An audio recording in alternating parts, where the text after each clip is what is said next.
Là, je viens de tourner une vidéo avec deux excellents baladeurs de chez Astel & Kern. Et qui dit baladeur hi-fi dit forcément écoute au casque. Et ces écoutes, je les ai faites avec le Meze Empyrean version 2.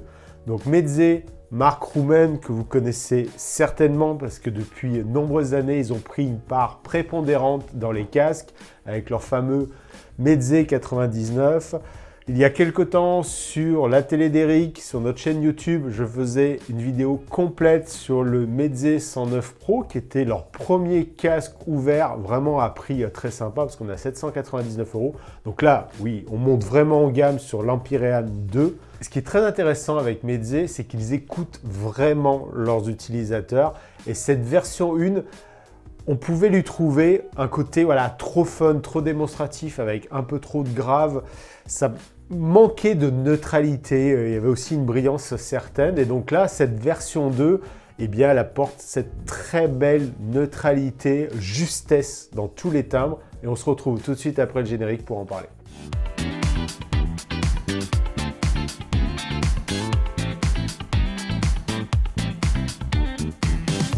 Chez Meze, on a une gamme vraiment large de casques et d'ailleurs, c'est leur métier. Alors, ils ont aussi des intras, mais voilà, ils ne font pas autre chose que cela et ils le font très très bien.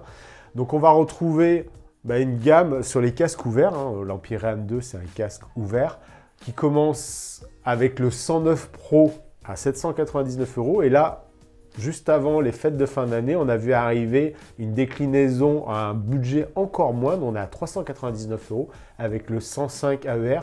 D'ailleurs, si vous voulez voir les comparaisons 109 Pro, 105 AER, je vous invite à aller voir le blog d'Eric. Elisa a fait un test très complet sur celui-ci. Ensuite, on monte en gamme sur l'Empyrean 2 qui est proposé à 2999 € et tout en haut, on a même le modèle Elite qui flirte avec les 4000 € et un casque fermé. Ils n'oublient pas, pour ceux qui sont très exigeants aussi, avec le Meze Lyric 2 à 1999 €. De toute façon, quand vous regardez, si on fait défiler tous les casques qu'on propose sur la boutique d'eric.com, ils sont très facilement identifiables parce qu'ils ont tous le même arceau. Et ça, je vais vous en parler parce que moi, j'adore le confort et l'ajustement qu'ils proposent justement. L'Empyrean 2, c'est un casque ouvert, c'est-à-dire que là, les coques que vous voyez, elles ne sont pas hermétiques au son, dans un sens comme dans l'autre. Donc, vous n'allez pas pouvoir l'utiliser dans les transports, parce que tout simplement, vous allez déjà entendre le bruit de l'avion, etc. Et surtout, vous allez vite vous fâcher avec vos voisins, parce que tous les sons sortent vers l'extérieur. Donc, c'est des casques qu'on va utiliser dans son salon quand on est seul, s'isoler dans la chambre. Et comme je vous le disais tout à l'heure en introduction, moi, c'est des setups que j'apprécie énormément avec des baladeurs Astel & Kern. Je les emmène en vacances, je me mets au calme sur la terrasse et je profite de ma musique. Les casques ouverts, je les aime énormément. C'est ce que j'exprimais déjà avec le 109 Pro qui est ici. Parce qu'on n'a vraiment pas cette sensation des fois qu'on peut avoir un peu d'enfermement, de compression audio. Là, voilà, on sent que la musique, elle est ouverte, ça respire. Donc, c'est vraiment très agréable.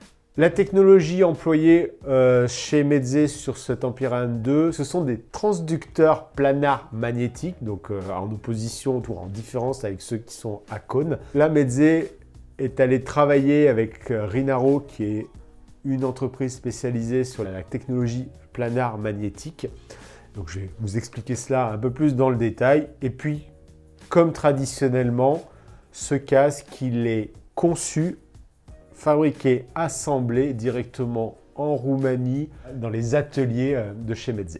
Un beau casque comme celui-ci, je dirais, il mérite un bel écrin qui va permettre le transport. Et c'est pas anodin, hein, c'est ce que je vous disais tout à l'heure. Personnellement, quand j'ai le temps de profiter de ma musique, c'est en vacances. J'embarque un Astel & Kern que je vais vous présenter dans une vidéo et qui sera disponible sur la chaîne. Et je mets mon casque dans la valise et là c'est parti, on est tranquille. C'est vrai que voilà, 2990 €, on n'a pas trop envie qu'ils subissent les aléas du transport. Et livré avec ce casque, eh bien, deux jeux, je reviendrai aussi dessus, de oreillettes qui sont voilà, facilement plaçables et retirables bien sûr. La connectique, alors elle n'est pas livrée en standard, sauf qu'en ce moment avec Meze, on a une belle offre où le câble audio est offert et surtout vous allez pouvoir choisir les connectiques du symétrique, de l'asymétrique, du XLR, du 4.4, du asymétrique 3.5, pourquoi pas, même si on va privilégier les connectiques symétriques. Et on peut même choisir, je dirais, voilà, la qualité et le rendu musical qu'on préférerait entre un câble plutôt cuivre ou plutôt argent. Au niveau des matériaux, de la conception du casque, donc là on peut le voir, hein, c'est pas un arceau à proprement dit comme on retrouve sur certains casques rigides et surtout réglables. C'est le fameux arceau de chez Meze. Donc là on est sur un arceau carbone et je peux vous dire, moi je suis assez bluffé. Il est gros et il est hyper léger. On est sur du 385 grammes seulement, donc c'est assez incroyable. Et alors, sur la tête c'est fantastique. Un bandeau en cuir véritable. Au niveau des écouteurs, à proprement parler, on a sur le côté là une coque en polymère renforcé fibre de verre. Donc on voit là aussi cette attention particulière que Meze a voulu porter à la légèreté de tout cela. Et puis une belle grille, je dirais façon art déco en aluminium sur l'extérieur. Donc voilà, franchement, je le trouve gros, léger et très discret, très raffiné.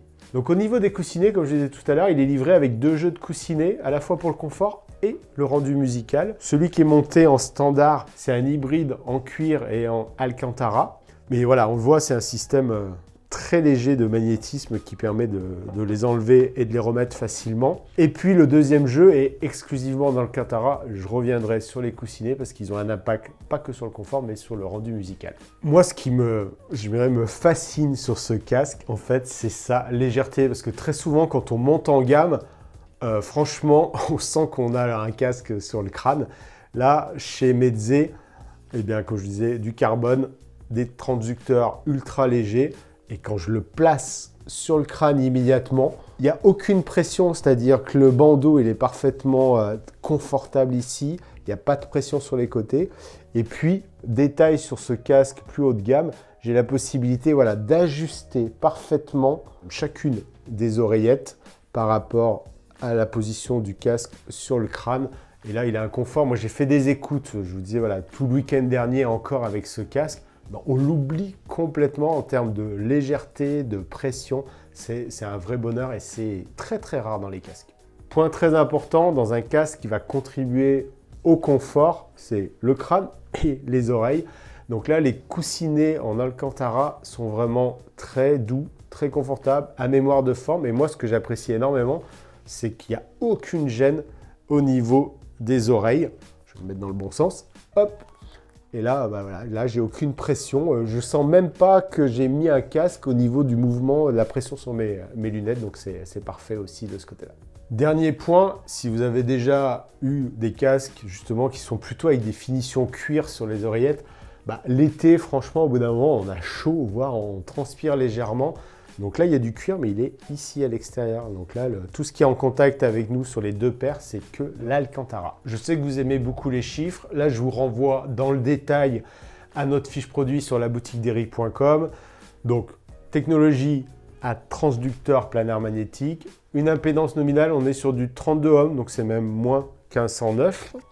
Sensibilité sur du 105 dB. Et surtout, ce qui est assez surprenant, c'est une réponse en fréquence qui va de 8 Hz à 110 kHz. Alors je vous rassure, même mes oreilles ne descendent pas et ne vont pas aussi haut. Mais je dirais que c'est comme souvent sur plein de produits technologiques, je pense même des fois dans la vidéo, plus par exemple on a de pixels, plus on sait qu'on va mieux travailler dans les plages qu'on utilise. Là c'est la même chose, c'est le principe, c'est-à-dire que les fréquences basses, fréquences hautes, des fichiers musicaux, des flux de streaming qu'on utilise, bien sûr, sont sur une plage plus restreinte, mais ce qui fait que le casque, il est hyper à l'aise et je peux vous assurer qu'à l'écoute, ça s'entend. La technologie transducteur planaire magnétique, c'est quoi? C'est comment ça fonctionne? Eh bien, en fait, on a ce qu'on appelle le driver, c'est le haut-parleur du casque. Eh bien, au lieu d'avoir un cône qui, je dirais, se rapproche beaucoup de ce qu'on va avoir sur des enceintes qui vibrent pour cette production de l'onde sonore. Ici, on a une membrane à plat, donc on va vous incruster tout cela, mais vous pouvez ici, avec les jeux de lumière, deviner l'intérieur de mon driver planaire magnétique. Cette membrane, je dirais, comme une feuille de papier qui va vibrer pour la production de l'onde sonore, forcément, il y a des aimants puissants, alors puissants comme on peut avoir dans un casque, qui rentrent en jeu et qui produisent voilà, ce résultat sonore qui est souvent qualifié de très détaillé, très précis, tout en étant justement très neutre. Il n'y a pas de coloration et c'est ce qu'on apprécie beaucoup sur cette technologie de casque.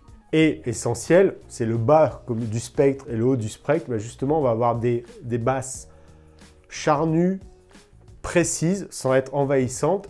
Et sur les aigus, ben ça va monter haut, mais ça reste très propre sans être dans trop de brillance. Si on va un peu plus loin dans la technologie que justement apporte Rinaro à Meze, on a, et on peut le voir hein, clairement d'ailleurs sur le Meze en question, sur le Empyrean, c'est qu'on est vraiment sur une forme ovale et c'est pas anodin. Le transducteur sur cette partie ovale, hein, sur cette forme ovale, il est séparé en deux parties, des lacets qui vont jouer justement sur les basses fréquences et comme de par hasard, pile poil ici, on a la partie ronde qui est pile en face de notre canal auditif et qui va donc amener médium et aigu. Moi, je dirais que ce casque Meze Empyrean 2, c'est le casque le plus universel. Alors, faisons un petit peu abstraction de son budget, parce que je suis conscient qu'à 2999 €, c'est pas forcément tout de suite le casque auquel on va penser pour faire des belles écoutes, mais il est hyper universel sur deux aspects. Il est très confortable, donc je dirais qui n'est pas bien dans ce casque, ça n'existe pas, je pense. Et il est très universel par rapport à sa gourmandise énergétique, de la manière dont on va l'alimenter, c'est-à-dire 32 ohms, une sensibilité de 105 dB. Et bien tout simplement, sur mes écoutes, ben, je l'ai fait avec 3 setups. C'est-à-dire un premier setup, on va dire complètement sédentaire. C'est le fameux FiiO R9. Je vous envoie vers nos différentes vidéos. On a testé le R7, le R9. On a même fait un match avec d'autres produits là-dessus. Le R9, c'est vraiment la source idéale pour un casque parce qu'on a quelque part un baladeur FiiO embarqué en mode sédentaire avec un excellent ampli casque. Donc ça fonctionne déjà très très bien. Puis en plus, une richesse de connectique. Hop, si je vous les montre en façade, vous avez du symétrique en 4.4, du symétrique en XLR et même de la symétrique 3.5. Donc on peut, là vous choisissez le câble qui va bien avec le Meze Empyrean 2 et ça fonctionnera très très bien. Un autre setup qu'on apprécie beaucoup à la boutique d'Eric, qu'on vous présente énormément dans différentes vidéos, ce sont la famille des DAC nomades qu'on va associer avec un iPhone, avec un Android. Donc j'ai fait une écoute, mes écoutes je les ai fait avec le Griffon de chez Hi-Fi Audio. Là aussi, on a une connectique suffisante, soit du 3.5, et ce que je recommande, c'est d'être en symétrique 4.4, ça fonctionne voilà, extrêmement bien. Et enfin, et forcément, j'allais dire, surtout qu'on vient de tourner une vidéo, je viens de tourner une vidéo tout récemment avec le baladeur, le SP3000M de chez Astell & Kern. Donc voilà, j'ai 3 setups, un FiiO R9 à la maison, une utilisation voilà, complètement nomade avec mon iPhone et un DAC de chez Hi-Fi Audio, ou pour moi ce qui est une des meilleures sources en déplacement transportable et nomade, un Astell & Kern 3000M.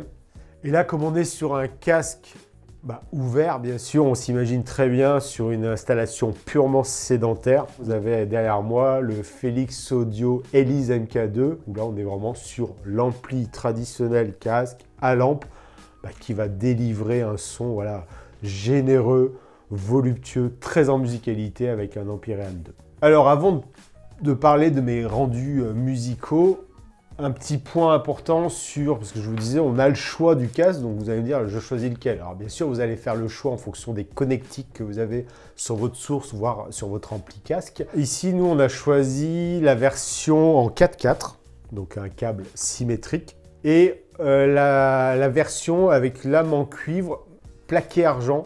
C'est vrai que dans les écoutes qu'on en a faites et dans celles que j'apprécie, il propose un grave généreux mais très propre. Voilà, il y a ce côté, on dégraisse le grave tout en amenant une très belle clarté sur bien sûr le médium et surtout une belle précision dans les aigus. Hein, c'est ce qu'apporte ce type de câble sans avoir de brillance. Donc moi je trouve c'est le câble super neutre que j'apprécie énormément et qui pour moi valorise complètement les sources que je vous ai citées et l'Empyrean. Vous inversez pas gauche-droite. Donc là, c'est vrai que sur l'Empyrean, c'est pas marqué, mais c'est assez simple. On imagine, de toute façon, tout simplement, là, ça va vers l'avant. Donc, ça va comme ça, donc à droite. Donc à droite, rouge, de manière classique. C'est des terminaisons, hop, très faciles à enficher et parfaitement clipser. Il y a même un petit bouton qui permettra de l'enlever. Donc voilà, et là, je suis déjà prêt. Et après, j'ai plus qu'à mettre ma terminaison 4.4 dans mon baladeur, mon SP3000M. C'est ici. Et là, j'ai un setup. Donc, c'est ce que je vous disais tout à l'heure. C'est la manière vraiment la plus simple de se constituer un excellent setup hi-fi qui soit transportable, nomade, pour de belles écoutes. Grande question, est-ce que je dois roder ou pas mon casque comme une paire d'enceintes? Donc, sur de la technologie planar magnétique, quand on échange avec le distributeur France, quand on échange avec Meze, pas forcément. En tout cas, l'impact du rodage est beaucoup moins important que sur d'autres modèles, comme je parlais tout à l'heure à Kone. C'est vrai que nous, on a tendance toujours à le faire. Ça met en condition quelque chose qui a été assemblé, qui sort d'usine. Et puis, la bonne nouvelle, c'est que voilà, ça le met en température, on dira là-dessus. Mais en tout cas, ce modèle-là, je vous rassure, vous n'avez pas besoin de mettre 50 heures, 60 heures, 100 heures de rodage. Dès les premiers instants, on voit très bien qu'on a, j'allais dire entre les mains, mais plutôt de part et d'autre de mon crâne et sur mes oreilles, un excellent rendu sonore. Alors, si vous avez zappé mon introduction, c'est assez rare, mais si vous ne vous souvenez plus, on est sur l'Empyrean 2, donc forcément, vous allez me dire, il y a donc eu un Empyrean 1, oui. Et effectivement, il avait, dans cette catégorie de casque, on parle sur un ensemble à 3 000 €, c'est-à-dire quand je l'associe avec un SP3000M, je suis sur un setup à 5 500 €. Donc, on a des vraies attentes, des vraies exigences. Et le côté trop fun, trop démonstratif d'un casque, c'est marrant au début, mais on peut vite s'en lasser. Donc, c'était un petit peu ce qui était reproché à la version 1, d'avoir un côté trop fun, un grave trop démonstratif. Et là, justement, ils l'ont assagi, on va dire. Donc, c'est dans ce contexte-là que je vais vous parler de mes écoutes musicales. Pour les écoutes musicales, un morceau très connu de David Bowie, c'est Space Oddity, qui commence très lentement. Et justement, c'est ce qui est agréable avec ce casque, c'est que dès les premières notes de guitare, on voit déjà qu'on a une scène sonore qui prend place. Et puis, au fur et à mesure des secondes, des minutes qui passent, on a l'impression de flotter dans la scène sonore. Ce que j'apprécie énormément sur ce casque, justement, c'est que le son, il n'est pas là, mais il vient vraiment se placer là. Et quand vous l'utilisez par exemple avec une excellente source comme le SP3000M, qui d'ailleurs, il y a une fonction qui permet encore d'améliorer cette projection frontale du son. Au niveau de la voix, de la clarté de la voix de Bowie, c'est assez incroyable sur son Empyrean 2. On voit très clairement que c'est un casque qui a une distorsion harmonique très très faible, parce qu'on va pouvoir capter, entendre, ressentir chaque nuance de sa voix, chaque inflexion. Et au final, dans mes oreilles, c'est pas une voix que j'ai, c'est la voix de David Bowie. Donc c'est vraiment très naturel, très incarné. Et là, on voit la version 2, c'est-à-dire qu'au moment où les basses rentrent en jeu dans le morceau de musique, il y a un très bon placement de chaque timbre, chaque tonalité. Elles ne vont pas venir empiéter sur le médium. Les aigus sont bien placés, sont présents sans être dans la brillance. Donc on a une parfaite neutralité. Et voilà, donc sur ce morceau-là, j'ai vraiment profité de mon écoute. Un autre exemple, je vais faire très court, parce que sinon on va être sur une longue vidéo, c'est Money de Pink Floyd. Quand on avance dans le morceau de musique, il y a un très bon morceau de guitare, j'allais dire. Et ce qui est très agréable, c'est la parfaite séparation, le parfait positionnement de chacun des instruments. Voilà, les petits effets de synthé sont toujours là. La guitare ne vient pas empiéter sur tous ces aspects. On a la scène sonore qui vient devant nous et très bien positionnée avec une belle spatialisation. Et encore une fois, tout est devant moi. Autre morceau légendaire, Dire Straits, Money for Nothing, où justement le casque Meze Empyrean 2, je dirais, fait redécouvrir ses classiques. Et d'ailleurs, c'est ce que nous disent souvent les utilisateurs. Ils disent, je redécouvre dès que j'ai une belle source et un très bon casque, mes morceaux musicaux préférés. Ce morceau-là, il prend tout son sens. Et on a une excellente séparation de chaque instrument, où voilà, la guitare très mordante de Mark Knopfler, elle est sur le côté. En même temps, on a tous ces morceaux typiques des années 70-80 de synthé qui sont en arrière-plan.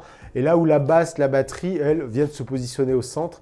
Et j'ai vraiment aimé cette projection, ce placement, cette scène 3D qui m'est proposée. Et là, avec un casque comme l'Empyrean 2, j'ai complètement redécouvert un morceau que voilà, on écoute depuis plus de 40 ans aujourd'hui. C'était un vrai bonheur. Et d'ailleurs, si vous n'êtes pas convaincu, je vous invite à prendre votre système actuel et d'essayer de trouver la voix de Sting quand il dit le fameux I want my MTV. Et ben là, avec ce casque-là, on voit que clairement, Mark Knopfler a invité Sting sur ce morceau. Dernier point sur mes écoutes, et qui est très bon sur les aigus, c'est dans Breakfast in America de Supertramp, quand Roger Hodgson chante, on connaît tous sa voix où il est capable voilà, vraiment de monter dans les aigus. Et sur un système moyen en dessous, ça peut être assez désagréable. On a l'impression que ça a été mal enregistré. Ce n'est pas le cas. Et là, sur un Empyrean 2, justement, les différentes variations de sa voix sont excellemment bien rendues. Et là, on a un chanteur qui monte dans les aigus et c'est un vrai plaisir, un vrai bonheur. On voit que l'Empyrean 2 gère parfaitement cette tonalité. Comme je le disais en introduction, Meze nous fournit 2 paires de coussinets. Alors c'est pas juste parce qu'il y en a un qui va s'user et je vais le remplacer. D'ailleurs, petit point que j'ai oublié d'évoquer, sur toute la famille de casques Meze, Meze fournit toujours n'importe quelle pièce qu'on peut très facilement changer. Donc on part sur des casques pour très très longtemps. Donc l'intérêt de ces 2 casques, donc celui qui est monté d'origine, c'est un mixte cuir Alcantara.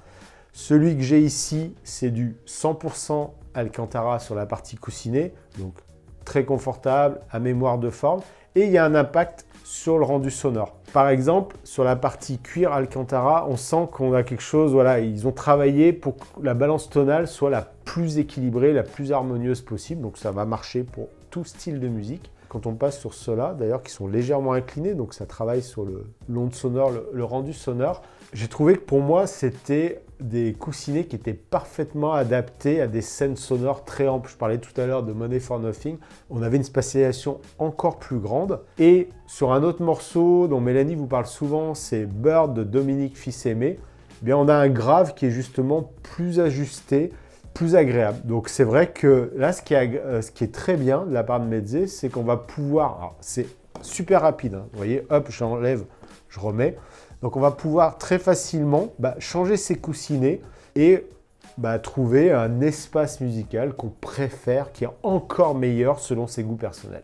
Et si je veux être très complet sur la partie rendu sonore, c'est que le système ici qui permet d'ajuster l'oreillette, c'est pas uniquement pour le confort, ça va permettre d'ajuster parfaitement le transducteur planaire magnétique pour justement avoir le rendu grave médium que l'on préfère aussi. Donc on peut vraiment aller très loin seulement sur des réglages du casque aussi. Pour conclure, il est clair que cette version 2, si vous regardez tous les retours, elle remporte un succès, elle fait l'unanimité par rapport à la version Empyrean 1. Pour ma part, moi, le premier point que j'adore sur ce casque, c'est vraiment le confort d'écoute, c'est-à-dire le positionnement qu'il a sur le crâne, sa très grande légèreté. On est à moins de 400 grammes, c'est assez incroyable quand on voit la taille du casque. Et là, du coup, on part sur de très très longues écoutes. J'ai passé vraiment très longtemps avec le SP3000M à parcourir et redécouvrir toute ma Musitech. Pour moi, c'est le casque, si je devais en choisir un, c'est vraiment celui-ci qui est mon véritable coup de cœur. Il coche toutes les cases, je vous ai dit, confort, légèreté, une parfaite justesse sur tous les timbres, cette neutralité. Et là où certains casques, on se dit « Waouh, c'est génial, il y a du grave », puis au bout d'une demi-heure, on pose le casque, on dit « c'est fatigant ». Là, on n'a aucune écoute. J'ai enchaîné, ça n'était pas arrivé depuis très longtemps, plus de 2 heures d'écoute. J'avais pas chaud, j'étais pas compressé. Et puis un vrai bonheur musical. Donc voilà. Aujourd'hui, si vous cherchez le setup ultime, une source telle que les Astellenkern, l'Empyrean 2 de chez Meze, vous allez vraiment vous faire plaisir. Et c'est tellement simple à mettre en œuvre par rapport à un système hi-fi que là, finalement, on en profite beaucoup, beaucoup. Je vous retrouve dans les commentaires. Vous êtes de plus en plus nombreux, donc oui, les délais des fois de réponse sont de 2-3 jours. Mais si vous avez des questions très précises pour un choix, tout simplement, allez sur laboutiquederic.com. Vous avez notre numéro de téléphone, notre formulaire. Venez dans le showroom du Astellenkern, du Meze. Il y en a beaucoup à écouter, vous ferez vraiment plaisir. Puis moi, je vous retrouve dans les commentaires. Et ce que j'apprécie beaucoup, c'est que maintenant, vous discutez entre vous et YouTube a eu raison d'appeler ça la communauté et plus les commentaires.